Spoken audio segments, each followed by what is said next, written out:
hello बंधु बान्धवीসকল কি খবৰ আমাৰ পাকঘৰলৈ আপোনালোকক সকলোকে স্বাগতম জনাইছো মই আজি এটা নতুন ৰেচিপি লৈ আহিছো এয়া মই জিৰা চফ শুকান জলকীয়া আৰু কেইটামান তেজপাত দিছো অলপ গৰম কৰি লম অলপ ভাজি লম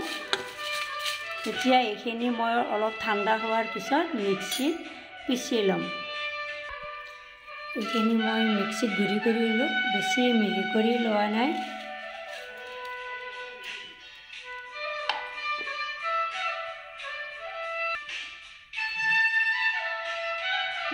অকণমান তেল দি লম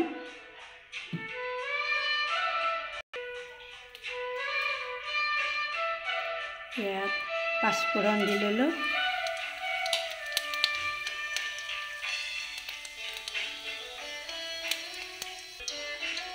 এয়া মই বগৰীৰ মিঠা আচাৰ বনাবলৈ লৈছো এতিয়া মই ইয়াত বগৰী কেইটা দি দিম মই ভালদৰে ধুই লৈছো আগতে ৰ'দত শুকাই থৈছিলো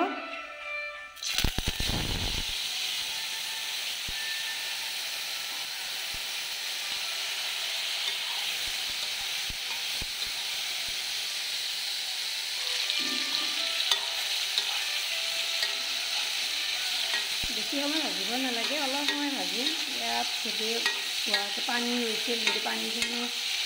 শুকাই যাব পানীখিনি শুকাই যোৱাৰ পিছত ইয়াত মই গুড় দি ল'ম এয়া মই গুড় দি ল'লোঁ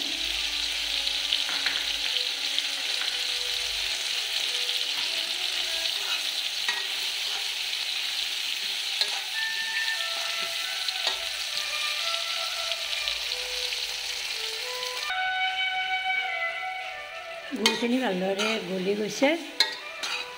ইয়াত গুড়ৰ ঠাইত আপোনালোকে চেনিও ব্যৱহাৰ কৰিব পাৰে বগৰীকেইটা অলপ মিঠা আছিল সেইবাবে মই গুড় বেছি দিয়া নাই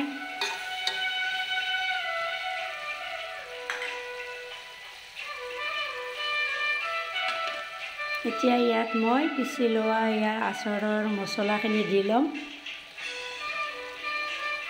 এই মছলাখিনিৰ কাৰণে আচাৰখিনি বেছি টেষ্টি হয় গোটেইখিনি নিদিওঁ এই আচাৰ কাৰ কাৰ প্ৰিয় জনাবচোন বগৰীৰ মিঠা আচাৰ মই কিন্তু খুব ভাল পাওঁ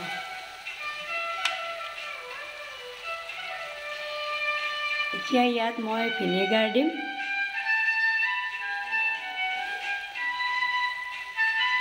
দুই তিনি চামুচমান দি ল'ম